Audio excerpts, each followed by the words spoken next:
Okay, so the sums and products of cubics is very, very similar to the sums and products of quadratics, except there's a little bit extra that we have to look at. So again, we're going to start off by looking at a polynomial defined by p of x as ax cubed plus bx squared plus cx plus d. Now, just as before, we can rewrite this in factored form as a lots of the factors of all of the zeros. So x minus alpha, x minus beta, and we introduce a new one, x minus gamma. Okay, so it's like a y like that with a little curl on the top. So where alpha, beta, and gamma are zeros. Okay, so basically we're just breaking this up into the cubic, or it can be written like this as well, as we know. Okay, so if we were to expand this guy out, okay, to get the combination of all the zeros like we did before, what we would end up with, so hence p of x is equal to, so it's a lots of, so we're going to start off with x times x times x, which is the x cubed, so it's x times x times x. Then we're going to do x times y gamma, so we'll end up with plus, or it should be minus, because it's positive x times gamma, which is negative gamma x squared. Okay, now x times beta times x, or negative beta times x, which is, so that is, so if I quickly erase these ones, so we've done x times x and then times x, okay, which gives us the x squared, or I should be actually doing it like this, x times x, then x times y, or gamma, then x times beta times x, and x times beta times gamma. So x times beta times x is minus beta x squared, and x times negative beta times negative gamma is positive beta gamma x. And you can see where I'm getting at. We're going to end up with this really, really massive combination of different terms for our Greek letters. So I'm going to quickly go through and finish that one off. So that was beta and gamma. Okay, so that's the first four. Then the next four are all going to be related around the alpha. So it's minus alpha x squared, and then plus alpha gamma x. Okay, then plus alpha beta x, and then finally minus alpha beta gamma. So if you do all the expanding properly, that's what you're going to end up with. I didn't want to circle there. For some reason, circle's not disappearing. Like that. Okay? And so that's what you end up with. So what we're going to do now is we're going to group them up into their x buddies, essentially. So I'm going to take all my x cubes first, which is only the one. Then I'm going to take all my x squared, so gamma x squared minus beta x squared minus alpha x squared. Okay, I'm going to take all my x's, which are plus beta gamma x plus alpha gamma x plus alpha beta x. Okay, and we're going to subtract that from alpha beta y, which is our last term there. Now we're going to group them up into their x terms like we did before. So it's going to be x cubed, and it's going to be minus alpha plus beta plus gamma, lots of x squared, plus, and it's going to be alpha beta plus beta gamma plus alpha gamma, lots of x, and it's going to be minus the alpha beta gamma on the end. And then putting the a back into everything, we get ax cubed minus a lots of alpha plus beta plus gamma, all x squared, plus a lots of alpha beta plus beta gamma plus alpha gamma x minus a lots of alpha, beta, gamma, like that. And so that's our fully expanded form of a cubic equation in terms of the zeros, where the zeros are alpha, beta, and gamma, like we decided up above. So just like with the quadratic, what we can do is we can then say, well, you know, ax cubed and ax cubed, so the term in front in the x is the same, that's fine. Now, the sum of the zeros in this one is equal to b. Again, just like before. So bx squared, so the b term is the same as having minus a lots of alpha plus beta plus gamma x squared. If we knock off the x squareds, we're left with b is equal to minus a lots of alpha plus beta plus gamma. Okay, and then that gives us that the sum of the three zeros in this case, alpha plus beta plus gamma, is equal to minus b on a. So just like before with the quadratic, where our quadratic's sum of the products was equal to minus b on a, the cubic sum of the zeros is also equal to minus b on a. And we call this the sum of the zeros. Okay. Now, just like before, we're going to do the same thing with our d's. So our C or D. So we'll start off with the... Which one should we start off with? We should start off with the D part. Okay, so the D part, so that ending bit here, so my final constant term on the back is the same as this constant term here on the back here. So D is equal to, and I'm going to put this one in a box, just so to state that it's very important, and it didn't do a box for me, so I'm going to do a box. Okay, because that one's really important. So D is equal to minus a lots of alpha, beta, gamma, okay, because this constant term on the end here is the same as this constant term on the end here. So that means that minus D on A is equal to alpha, beta, gamma, or the product of the zeros. Okay, just like before again. Now, finally, we have a third one that we can talk about. So our third one is for the x term, okay?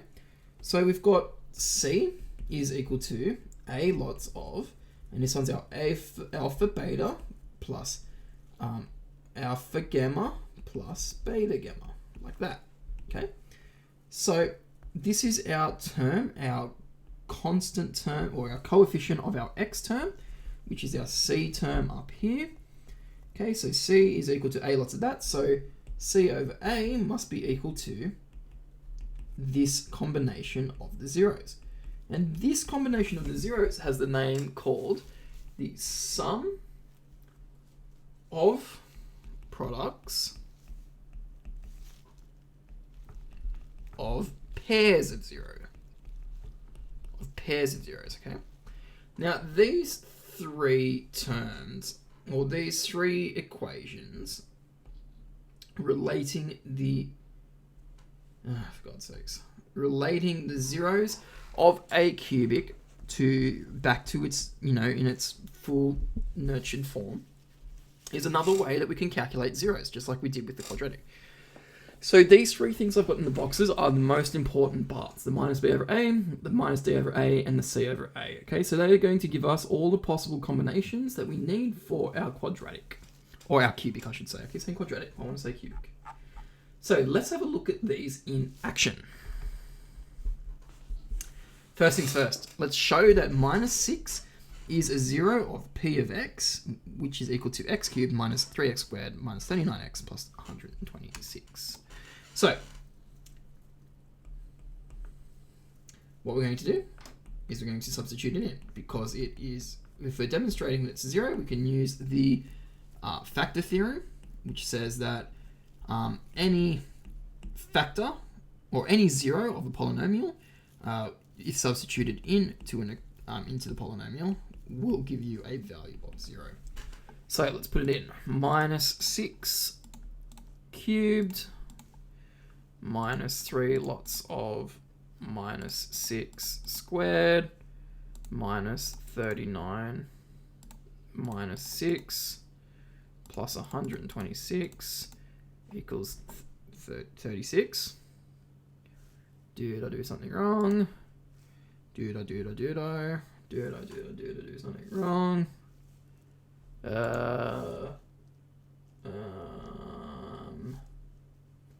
I did, because it's meant to actually be a 4x squared, not a 3x squared. So let's retry that with 4, not 3.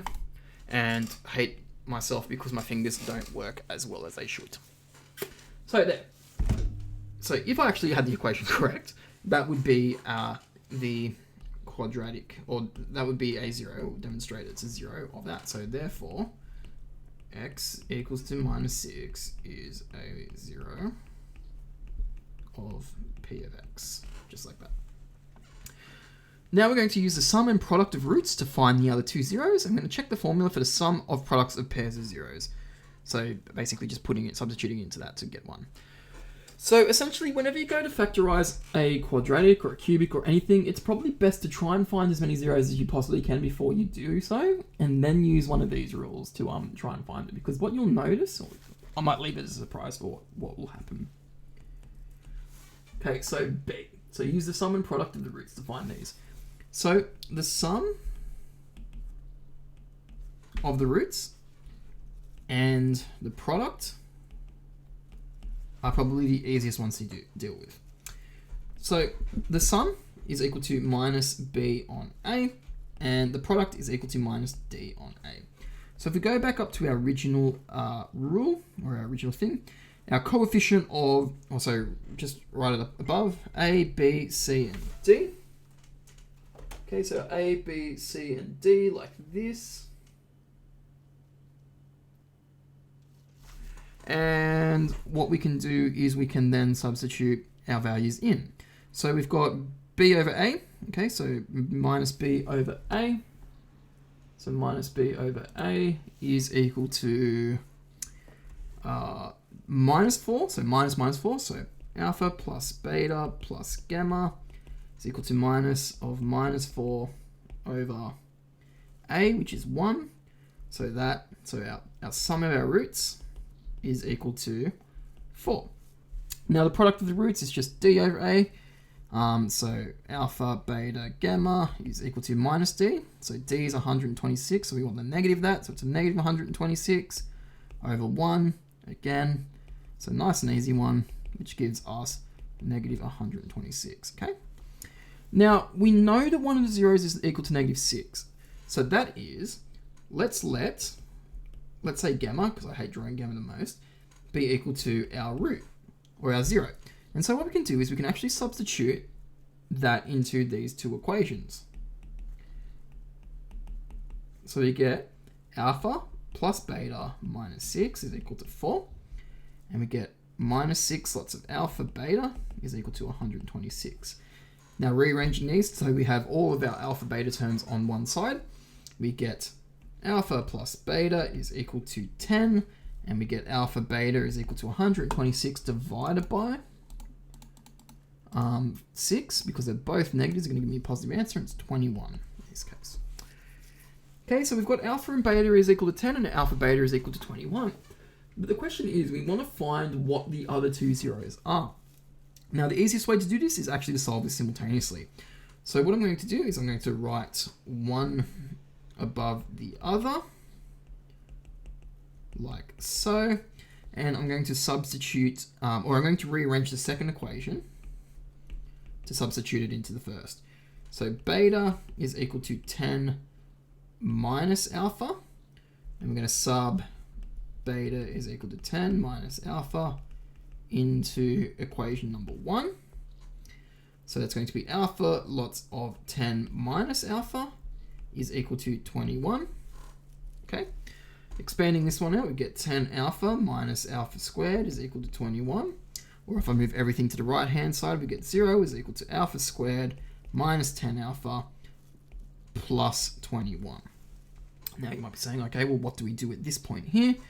Well, at this point here, we can now factorize the right hand side. So two numbers that add to give 21 multiplied to give 10, 7 and 3, and they both have to be negative. So what we'll end up with is alpha minus 7, 7, and alpha minus 3. Okay, and that should give us our two values, or our two potential values. So alpha must be equal to 7, and alpha must be equal to 3. Okay, so you might be saying, well, that's two numbers. Does that mean that those are both of our roots? Well, it should mean that they're both of our roots, but just to double check, we can substitute either one into here, into this equation here, and what you will find is that you're going to get the other one. So if alpha is equal to 7, then beta is equal to 3, and if alpha is equal to 3, then beta is equal to 7, okay? So therefore, the 3 roots, or I should say zeros. I love saying roots, but it's zeros. The 3 zeros are -6, 3, and 7. Okay. Now, I just want you to... Actually, no, we'll leave it at that, which is going to be that last bit for part B. Now, we're going to use part C to check the formula for the sum and products of pairs of zeros. So part C, we're going to use the product, or the sum of the products. So that is alpha beta plus alpha gamma plus beta gamma, and we need to show that that is equal to C over A. So back up here, C over A is -39 over 1. So C is equal to -31, A is equal to 1. So what we want to do is we want to show that this is equal to -31 over 1, which is just equal to -31. Okay. So using our zeros, we just say let alpha be equal to -6, beta be equal to 3, and gamma be equal to 7. Then the sum of the products is just equal to -6 times 3 plus -6 times 7 plus 3 times 7, and that should be equal to -31. Okay, so let's put it into our calculator because that's a lot easier for us to do. -6 times 3 plus -6 times 7 plus 3 times 7, hit equals, and we get -39. Why has that given us something that I don't want? Because it's not 3 that I want. I don't know. I'm very confused right now. Because I actually want 39, not 31. That's why. So that should be equal to -39, which it is. Oh, silly me. Copying things down wrong. That's the wrong thing. So yeah, so -39 is equal to -39. And so we can finish off by saying which, well, what I should do is I should write, so it's equal to -39, which is the coefficient of x. Okay, and so if we go back up to here, we can see that the -39 is sitting in front there. So as I said, this is just another way to find out your coefficients of your terms by using the zeros. Okay, so it's a pretty hard and pretty long method to do so, but it's really handy because instead of trying to think of numbers, you're being given more of a systematic way to find the simultaneous equations to be able to do this. So with that being said, after this we're going to be looking at the zeros of a quadratic and probably more generalized functions. And that will almost do us after we have a look at some other little stuff on top of that. So with that being said, I'm going to leave that there and I'll talk to you guys in